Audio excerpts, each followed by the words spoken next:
Bismillahirrahmanirrahim. Assalamualaikum warahmatullahi wabarakatuh. Alhamdulillahirrabbilalamin. Wabihi nasta'in ala umri dunya waddin. Wassalatu wassalamu ala asrafil anbiya'i wal mursalin Sayyidina wa maulana Muhammadin wa ala alihi wa sahbihi ajma'in, amma ba'du. Sebelumnya terima kasih kepada Bapak dosen pengampu kita, yakni Bapak Dr. Nurhendastro, MSI CPC, selaku dosen mata kuliah Marketing Research Business Feasibility, yang sudah memberikan kita waktu dan kesempatan untuk menyelesaikan kewajiban tugas akhir semester ini. Di kesempatan kali ini kami akan membahas studi kelayakan bisnis pada brand Rasaya. Sebelumnya perkenalkan nama kelompok kami. Yang pertama ada Fahri Firdaus Rahmawan, kemudian ada Daniel Al-Ghifari, dan yang terakhir ada Mirza Rafli Nurfaizi. Sebelum masuk kepada pembahasan, di sini kami akan menampilkan video wawancara yang sudah kami buat. Assalamualaikum warahmatullahi wabarakatuh. Baik teman-teman, di sini saya sudah bersama Fahri selaku owner dari brand Rasaya. Nah, saya mau tanya-tanya sedikit nih, Rasaya itu apa sih? Jadi Rasaya ini bergerak di bidang F&B, khususnya di minuman kekinian. Nah, tujuannya itu ingin memberikan pengalaman kepada pencinta minuman khususnya untuk merasakan gitu minuman dari berbagai mancanegara. Nah, makanya di Rasaya ini kita sedang mengembangkan. Di sini baru ada satu produk, yakni sticky milk yang berasal dari Thailand dengan berbagai macam varian rasa. Nah, untuk target market Rasaya itu siapa aja sih? Untuk target market, kita mengincar anak SD sampai anak kuliahan, khususnya para pencinta minuman kekinian. Nah, menurut Anda minuman ini tuh masih rame nggak sih zaman sekarang? Oh, masih banget. Apalagi minumannya itu unik, tampilannya lucu, terus bisa dipost ke sosial media, khususnya TikTok sama Instagram gitu. Apalagi anak-anak muda itu suka nyobain rasa-rasa baru gitu. Apa sih yang buat sticky milk tuh beda dari minuman yang lain? Yang bikin kita beda dari yang lain itu, yang pertama kita itu pakai susu full cream UHT full, gak dicampur sama creamer. Terus bahan yang kita gunain juga premium, bubuk minuman yang kita gunain juga gak kayak yang di pasaran gitu. Terus untuk campuran gulanya kita juga pakai gula fruktosa yang terbuat dari singkong, yang insya Allah dimana itu tuh rendah lemaknya. Terus untuk packagingnya, cupnya juga kita menggunakan cup tin wall, yang dimana cup ini lebih premium dibanding cup-cup pada umumnya. Nah, untuk promosi yang paling berpengaruh tuh kayak gimana sih? Oh, kalau promosi paling ngaruh itu menurut saya pertama di sosial media lewat TikTok atau Instagram. Kemudian kita juga ada promosi Jumat Berkah sih biasanya. Nah, selanjutnya saya mau tanya nih, tata cara pembuatan sticky milknya tuh seperti apa ya? Untuk penyajian sticky milknya sebenarnya simple kok. Cukup tuang es batu ke dalam cupnya, kemudian tuangkan susu sesuai takaran. Habis itu kita tuangkan adonan yang sesuai pesanan pembeli. Habis itu kita tutup, lalu kita bungkus dan kita berikan kepada konsumen. Mudah ya pembuatannya. Selanjutnya untuk bahan-bahan dan alat yang dipakai sehari-hari apa aja sih? Kita pakai cup tin wall, kemudian gelas ukur untuk menuang susunya, kemudian ada sendok irus untuk menuang adonannya, kemudian kita ada box pendinginnya. Terus untuk bahannya ya susu UHT full cream, terus adonan sticky-nya, terus ada es batu kristal sih. Pernah ngalamin masalah teknis nggak? Untuk masalah teknis waktu itu pernah sih kita ada kendala di alat kita. Jadi waktu itu ketika kita lagi membuat adonan, tiba-tiba mixernya itu kebakar. Nah, jadi adonannya nggak jadi waktu itu. Nah, untuk sekarang kita udah beli yang lebih bagus dan lebih prefer juga sih. Sehari-hari biasanya habis berapa cup? Untuk per harinya kita bisa di 60 sampai 100 cup per hari, itu di hari-hari biasa. Tapi kadang juga bisa lebih sih, tergantung harinya sih. Nah, Anda sebagai owner, gimana sih caranya menjaga rasa supaya tetap konsisten ke depannya? Oh, kalau untuk itu kita punya takaran tetap untuk semua bahannya, untuk penyajiannya, untuk adonannya yang selalu kita buat fresh setiap hari. Dan kita juga bilang ke karyawan juga, kita ajarin untuk sesuai SOP penyajian biar pas gitu rasanya, biar sama. Untuk sekarang Anda bekerja sendiri atau ada tim? Oh, saya itu dibantu sama satu orang karena saya ini bagian kasir. Nah, orang yang ini bagian penyajian atau membuat sticky milk tersebut. Bagaimana dengan pembagian tugasnya?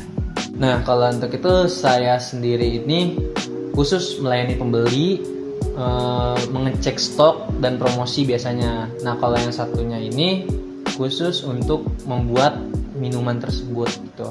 Nah, untuk jadwal pekerjaannya Anda mengaturnya bagaimana? Kalau untuk jadwal kerja, kita kerjanya bareng-bareng sih.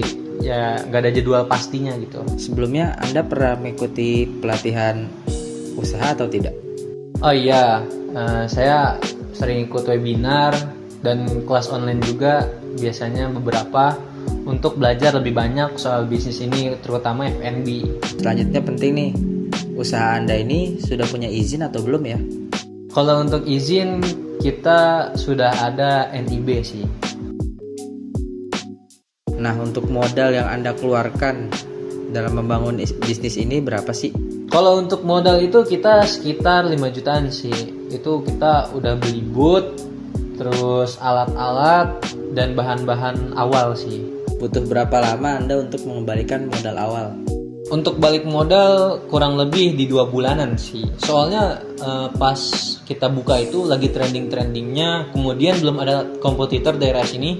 Jadi ya rame banget sih kebetulan, alhamdulillah. Nah, kira-kira untuk omset per hari itu berapa? Untuk per hari itu kita bisa dapat omset sekitar 300 sampai 400 ribu per hari itu. Dan untuk per bulannya itu sekitar 7,5 sampai 9,5 juta, tergantung rame atau enggaknya sih.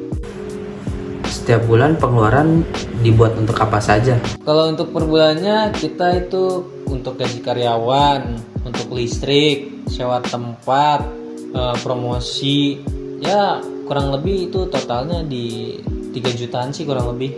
Nah, untuk sekarang usahanya sudah tergolong stabil atau belum ya? Alhamdulillah untuk saat ini udah, dan sekarang lagi mikir buat nambah inovasi menu, kemudian pengen nambah cabang gitu ke depannya. Terima kasih untuk Fahri yang telah memberikan kita informasi dari awal hingga akhir ini. Semoga bermanfaat bagi para pelaku usaha di luar sana. Semoga brand Rasaya ini bisa berkembang ke depannya. Saya akhiri wawancara kali ini. Assalamualaikum warahmatullahi wabarakatuh. Waalaikumsalam.